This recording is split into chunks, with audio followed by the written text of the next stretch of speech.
প্রেম সাদায় কালোয় বোনা শীতল পাটি, তারি যত্নে উঠোন হয় মনের মাটি। শুভ সকাল আমার প্রিয় বন্ধুরা, তোমরা কেমন আছো? আশা করি কাছে দূরে যে যেখান থেকেই আমার ভিডিও দেখছো অনেক ভালো আছো, সুস্থ আছো। আসানসোল থেকে আমি অর্পিতা, তোমাদের অর্পিতা আমার আবার একটি নতুন ভিডিওতে তোমাদের সবাইকে জানাই অনেক ভালোবাসা, অনেক স্বাগত। এখন বাজে হচ্ছে ভোর 5টা। আমি কিন্তু অনেকক্ষণই উঠে গেছি। আমার এখন কিন্তু 4:30টাতে অ্যালার্ম সেট করা থাকে, ওই এদিক ওদিক পাশ ফিরে যতক্ষণ উঠতে দেরি। তারপর উঠে নিজে ফ্রেশ হয়ে আর বাসি কাপড় ছেড়ে নিয়ে সব থেকে প্রথম যে কাজটা হচ্ছে সেটা হচ্ছে দৌড়ে জলমারলি করা। তো দেখো এখন আমি কিন্তু সদর দরজাটা খুব ভালো করে ধুয়ে দিচ্ছি। আর আজকে না ক্যামেরাটা রাস্তার ওপারে সেট করেছি, বুঝলে তো। একটা সাইকেল পেরিয়ে গেল, তোমরা দেখলেই। তো ভাবছিলাম যে সাইকেলওয়ালা আবার না আমার ক্যামেরাটাকে ফেলে দেয় বা নিয়ে চলে যায়, একটু ভয় ভয় তো লাগেই। যাই হোক, তোমাদেরকে নতুন নতুন সুন্দর সুন্দর ভিডিও উপহার দেওয়ার জন্য এইটুকু রিস্ক তো আমাকে নিতেই হয়। তারপর আমি দেখো চলে এসেছি এখন তুলসী মাকে জল দিতে। এর আগে কিন্তু আমি ঠাকুর ঘরে আমার নিজের ঠাকুর প্রণাম সেরে নিয়েছি, গুরু প্রণাম সেরে নিয়েছি। তারপর এখন মা তুলসীকে জল দিচ্ছি। আজকেও হচ্ছে বুবলার টিউশন আছে, সো ওকে আমি এখন টিফিন বানিয়ে দেবো। তো আজকে আবার বুবলা বলেছে আমাকে একটা অমলেট করে দিও মাম্মি, আর শুকনো রুটি দিও, কারণ প্রত্যেক দিন না পরোটা ঘি দিয়ে রুটি বা অন্য কিছু দিলে ওর অম্বল হয়ে যাচ্ছে। এখন খুব গরমটা পড়েছে তো সেই কারণের জন্য। আর চাউমিন টাউমিন তো ও এখন খেতে একদম পছন্দ করে না, আসলে অভ্যেসটা চলে গেল, যেহেতু স্কুল থেকে চাউমিনটা অ্যালাউ করে না সেই কারণের জন্য। আর রান্নাঘরে এসে দেখো একটা দেখছি বিশাল বড় কাঁকড়া বিছে বেরিয়েছে, কিন্তু বিছেটার পিঠে এই সাদা সাদা সাদা সাদা এগুলো যে কি আমি বুঝেই পাচ্ছিলাম না। তো একটু ভিডিও করলাম, মানে এত ভয়ঙ্কর লাগছিল দেখতে, বিছেটা বিছের মতন, তারপরে এই যে সাদা সাদা ডিমের মতো হয়ে আছে এইগুলো দেখে আরও মানে একদম বিচ্ছিরি লাগছিল। তো গুগলা আবার গুগলে সার্চ করে দেখলো এগুলো হচ্ছে তোমার বিছের বাচ্চা। বিছেগুলো নাকি এই বিছেগুলোর বাচ্চা হলে মারা পিঠে করে ওরকম করে নিয়ে নিয়ে গোটায় ঘুরিয়ে বেড়ায়। তো সেটাই আর কি। যাই হোক, ওটাকে মারতেও পারিনি, দেখতেও পারিনি। বুবলার বাবা যাকে ঝাঁটা নিয়ে এলো তাকে কোন দিকে ঢুকে গেছে কে জানে।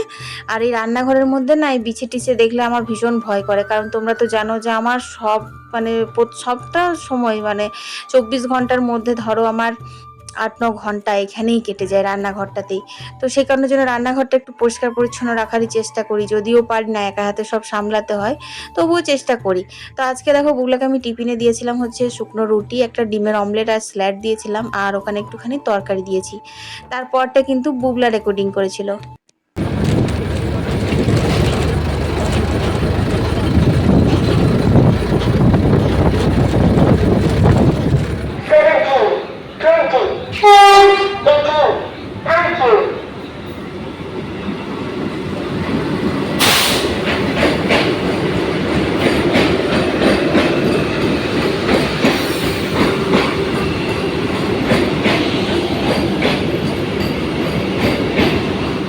তো বন্ধুরা, তোমরা দেখলেই বুবলা কিন্তু টিউশনে চলে গেছে, আর ওইটুকু রেকর্ডিং করেছিল, তাই তোমাদের সাথে শেয়ার করলাম।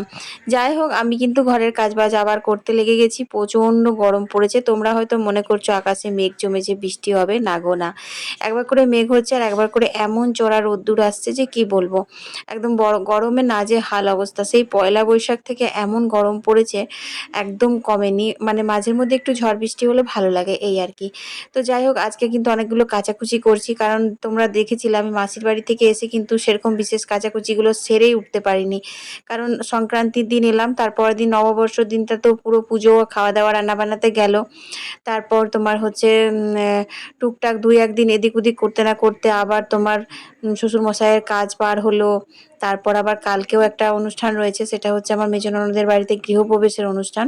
তো গৃহপ্রবেশ মানে কালকে হচ্ছে অক্ষয় তৃতীয়া, তো কালকে পুজোটা হবে। তারপরে আবার ওগুলো এখন আর বলবো না, ওগুলো তোমরা পরে দেখে নিও। তো যাই হোক, দেখো এখন কাপড় চোপড় মেলে নিয়েছি, আর ওদিকে কিন্তু আমি রান্না বান্না করছি। আজকে আর তোমাদের সাথে রান্না বান্নার রেসিপি শেয়ার করতে পারছি না, কারণ আজকে আমার খুব কষ্ট হচ্ছে, বুঝলে। অনেক অনেক গরম লাগছে।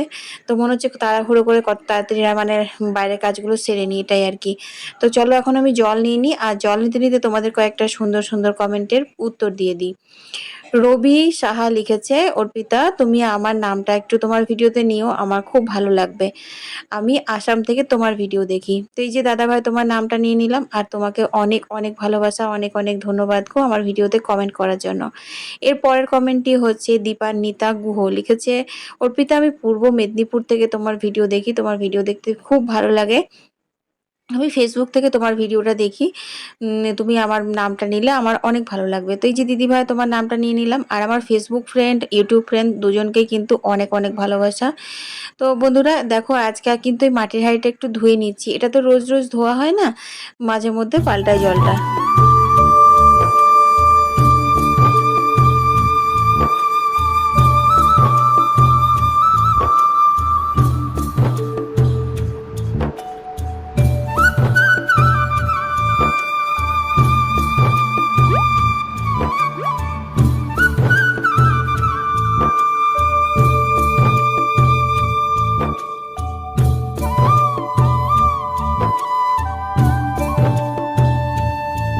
তো বন্ধুরা এখন বাজে হচ্ছে ওই 12:30 মতো। স্নান করে একবারে এই কুর্তিটা পরে নিলাম, কারণ একটু পরে তো আবার বুবলাকেও আনতে যেতে হবে, সেই কারণের জন্য।